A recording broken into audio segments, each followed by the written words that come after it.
আসসালামু আলাইকুম। সংবাদে আপনাদের সবাইকে স্বাগত জানাচ্ছি। আমি ফিরোজ তোহা। শুরুতেই সংবাদ শিরোনাম জানিয়ে দেব এই মুহূর্তে হাতে পাওয়া সর্বশেষ গুরুত্বপূর্ণ আপডেট বাংলার সংবাদ। শুরুতেই থাকছে জাতিসংঘ অধিবেশন, নরেন্দ্র মোদীর সঙ্গে সাইডলাইনে বৈঠক করতে চান ডক্টর ইউনূস। চলতি মাসে জাতিসংঘের সাধারণ অধিবেশন চলাকালীন ভারতের প্রধানমন্ত্রী নরেন্দ্র মোদীর সঙ্গে সাইডলাইনে বৈঠক করতে চান বলে জানিয়েছেন বাংলাদেশের অন্তর্বর্তী সরকারের প্রধান উপদেষ্টা ডক্টর মোহাম্মদ ইউনূস। আগামী মঙ্গলবার যুক্তরাষ্ট্রের নিউ ইয়র্কে জাতিসংঘের ৭৯তম অধিবেশন শুরু হতে যাচ্ছে। এবারে জানাবো, এখনও উদ্ধার হয়নি ১,৮৮৫টি অস্ত্র ও ৩ লাখ গোলাবারুদ। গত ৫ আগস্ট ছাত্র জনতার অভ্যুত্থানে আওয়ামী লীগ সরকারের পতনের পর সারা দেশে বিক্ষুব্ধ জনতা বিভিন্ন থানায় অগ্নিসংযোগ ও হামলা চালিয়েছে। এর মধ্যে থানা ও ফাঁড়িতে হামলার পর অস্ত্র ও গোলাবারুদ লুট করে নেয় দুর্বৃত্তরা। ৩রা সেপ্টেম্বর ছিল সেই অস্ত্র গোলাবারুদ জমা দেওয়ার শেষ দিন। এরপর ৪ঠা সেপ্টেম্বর থেকে লুট হওয়া অবৈধ অস্ত্র উদ্ধারে অভিযান চালাচ্ছে যৌথ বাহিনী। জানাবো, এয়ার অ্যাম্বুলেন্স আনার চেষ্টা, যে কোনো সময় বিদেশ যাবেন খালেদা জিয়া। দীর্ঘদিন ধরে অসুস্থ বিএনপি চেয়ারপারসন খালেদা জিয়া। উন্নত চিকিৎসার জন্য তাকে বিদেশে নেবার প্রস্তুতি শুরু করেছে বিএনপি। মেডিকেল বোর্ড সায় দিলেই যুক্তরাষ্ট্র অথবা যুক্তরাজ্যে যাবেন তিনি। সেখানে তার লিভার প্রতিস্থাপন সহ জটিল চিকিৎসা করা হবে। এদিকে রাঘব বোয়ালদের বিরুদ্ধে আরও কঠোর ব্যবস্থা নেওয়া হবে, অর্থ উপদেষ্টার হুঁশিয়ারি। অর্থ উপদেষ্টা ডক্টর সালেউদ্দিন আহমেদ বলেছেন, আর্থিক খাতে রাঘব বোয়ালদের বিরুদ্ধে কঠোর ব্যবস্থা নেওয়া হচ্ছে। এটা আরও দৃশ্যমান হবে।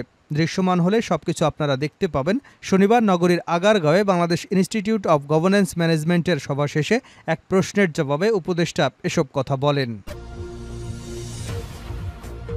এবারে থাকছে কোনো বিশেষ সুবিধায় নয়, আইনি প্রক্রিয়ায় মুক্ত হতে চান তারেক রহমান। বিএনপির ভারপ্রাপ্ত চেয়ারম্যান তারেক রহমান কোনো বিশেষ সুবিধায় নয়, আইনি প্রক্রিয়ায় মামলা থেকে মুক্ত হতে চান, এমনটাই জানিয়েছেন তার আইনজীবীরা। এছাড়া যথাসময়ে দেশে আসতে চান তিনি। এবং সর্বশেষ জানাবো আন্তর্জাতিক সংবাদ। এবার কড়া বার্তা দিলেন এরদোয়ান।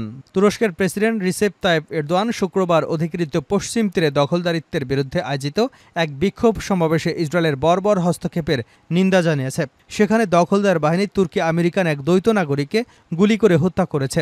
ইসরায়েলের এই নৃশংসতাকে এরদোগান বর্বর হস্তক্ষেপ হিসেবে অভিহিত করেছেন। খবর এপির। এতক্ষণ শিরোনাম শুনছিলেন, এবার বিস্তারিত। প্রিয় দর্শক, আপনি যদি এই চ্যানেলে নতুন হয়ে থাকেন, ভিডিওটি দেখতে দেখতে চ্যানেলটি সাবস্ক্রাইব করে আমাদের সঙ্গেই থাকুন। আর এই ভিডিও সম্পর্কে আপনি আপনার মূল্যবান মতামতটি কমেন্ট বক্সে জানিয়ে দিন। আর হ্যাঁ প্রিয় দর্শক, জানিয়ে দিন ভিডিওটি কোথা থেকে দেখছেন। মোদির সঙ্গে সাইডলাইনে বৈঠক করতে চান ডক্টর ইউনূস। চলতি মাসে জাতিসংঘের সাধারণ অধিবেশন চলাকালীন ভারতের প্রধানমন্ত্রী নরেন্দ্র মোদীর সঙ্গে সাইডলাইনে বৈঠক করতে চান বলে জানিয়েছেন বাংলাদেশের অন্তর্বর্তীকালীন সরকারের প্রধান উপদেষ্টা ডক্টর মোহাম্মদ ইউনূস। আগামী মঙ্গলবার যুক্তরাষ্ট্রের নিউ ইয়র্কে জাতিসংঘের ৭৯তম সাধারণ অধিবেশন শুরু হতে যাচ্ছে। গত রোববার ঢাকায় সরকারি বাসভবনে ভারতের রাষ্ট্রীয় সংবাদ সংস্থা প্রেস ট্রাস্ট অব ইন্ডিয়াকে সাক্ষাৎকার দেন ডক্টর মোহাম্মদ ইউনূস। সাক্ষাৎকারে এসব মন্তব্য করেছেন অন্তর্বর্তী সরকারের প্রধান উপদেষ্টা। পিটিআই ইউনূসের নেওয়া সাক্ষাৎকারের দ্বিতীয় অংশটি শুক্রবার প্রকাশ করেছে। সাক্ষাৎকারে ডক্টর ইউনূস বলেছেন, আমরা অবশ্যই নরেন্দ্র মোদীর সঙ্গে দেখা করবার চেষ্টা করব। আমি সার্কভুক্ত দেশগুলো সরকার প্রধানদের একসঙ্গে এনে একটি ছবি তোলারও চেষ্টা করব। মহৎ একটি উদ্দেশ্যকে সামনে রেখে সার্ক জোট গঠন করা হয়েছিল, কিন্তু এখন এর অস্তিত্ব শুধু কাগজে কলমে। সার্কের কোনো কার্যকারিতা নেই।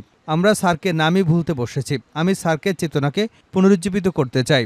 জাতিসংঘের দেওয়া বক্তব্যের প্রাথমিক তালিকা অনুযায়ী ২৬শে সেপ্টেম্বর সাধারণ অধিবেশনে বক্তব্য রাখার কথা রয়েছে নরেন্দ্র মোদীর। যৌথ বাহিনীর অভিযান, এখনও উদ্ধার হয়নি ১,৮৮৫টি অস্ত্র, ৩ লাখ গোলাবারুদ।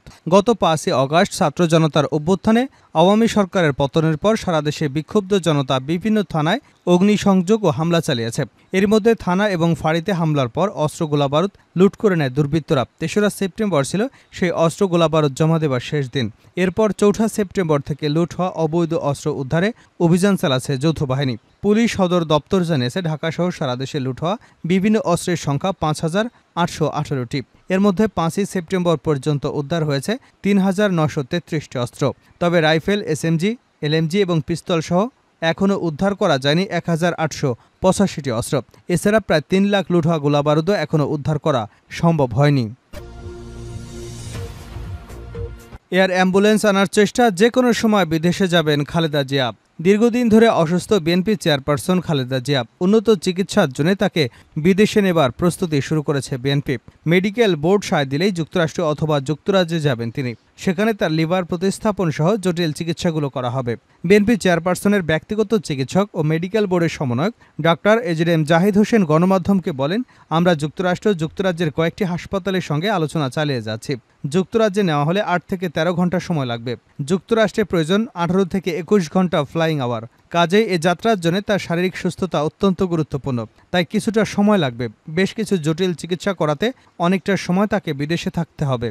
বিমানে লম্বা সময় ভ্রমণের মতো উপযুক্ত শারীরিক সুস্থতা না থাকায় তাকে এয়ার অ্যাম্বুলেন্সে নেবার সিদ্ধান্ত নিয়েছে। এজন্য কাতার থেকে এয়ার অ্যাম্বুলেন্স আনার চেষ্টা চলছে। ইতিমধ্যেই সেই প্রক্রিয়া অনেক দূর এগিয়েছে বলে জানা গেছে। মেডিকেল বোর্ডের সদস্য ডাক্তার আল মামুন বলেন, খালেদা জিয়ার জন্য দেশের বাইরে যে এয়ার অ্যাম্বুলেন্স আনা হবে, বোর্ডের কয়েকজন সদস্য বলেন কাতারের কাছ থেকে বিমান আনার চেষ্টা চলছে। নানা পর্যায়ে কথাবার্তা চলছে। সাবেক প্রধানমন্ত্রী আরেকটু ফিট হলেই দিন তারিখ ঠিক করা হবে। খালেদা জিয়া লিভার সিরোসিস ছাড়াও বেশ কয়েকটি জটিলতা রয়েছে। এসব বিবেচনা করে যুক্তরাষ্ট্রে নেওয়ার সম্ভাবনাই বেশি। রাঘব বোয়ালদের বিরুদ্ধে আরও কঠোর ব্যবস্থা নেওয়া হবে, অর্থ উপদেষ্টার হুঁশিয়ারি। অর্থ উপদেষ্টা ডক্টর সালেউদ্দিন আহমেদ বলেছেন, আর্থিক খাতে রাঘব বোয়ালদের বিরুদ্ধে কঠোর ব্যবস্থা নেওয়া হচ্ছে। এটা আরও দৃশ্যমান হবে। দৃশ্যমান হলে সবকিছু আপনারা দেখতে পাবেন। শনিবার নগরীর আগারগাঁওয়ে বাংলাদেশ ইনস্টিটিউট অব গভর্নেন্স ম্যানেজমেন্টসের সভা শেষে এক প্রশ্নের জবাবে উপদেষ্টা একথা বলেন। উপদেষ্টা আরও বলেন, কালো টাকা সাদা করার সুযোগ না থাকায় এনবিআর অর্থ লুটপাটকারীদের সহজে ধরে ফেলবে। এদিকে বাজারে কারসাজি প্রসঙ্গে তিনি বলেন, ডিসিদের নির্দেশ দেওয়া হয়েছে চাঁদাবাজদের বিরুদ্ধে কঠোর ব্যবস্থা নেওয়ার জন্য। আশা করি চাঁদাবাজ কমলে নিত্যপণ্যের দাম কমে যাবে। আলু পেঁয়াজের ট্যাক্স কমানো হয়েছে। দাম শুধু কারণ বাজারে দেখলে হবে না, অন্যান্য বাজারেও দেখতে হবে। কাউরান বাজারে ৪ বার হাত বদল হয় নিত্যপণ্যের, এটা বন্ধ করতে হবে। এছাড়াও বাজার কারসাজিদের বিরুদ্ধে কঠোর ব্যবস্থা রয়েছে বলেও দাবি করেছেন তিনি।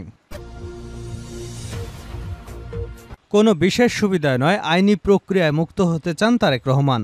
বিএনপির ভারপ্রাপ্ত চেয়ারম্যান তারেক রহমান কোনো বিশেষ সুবিধায় নয়, আইনি প্রক্রিয়ায় মামলা থেকে মুক্ত হতে চান বলে জানিয়েছেন তারই আইনজীবীরা।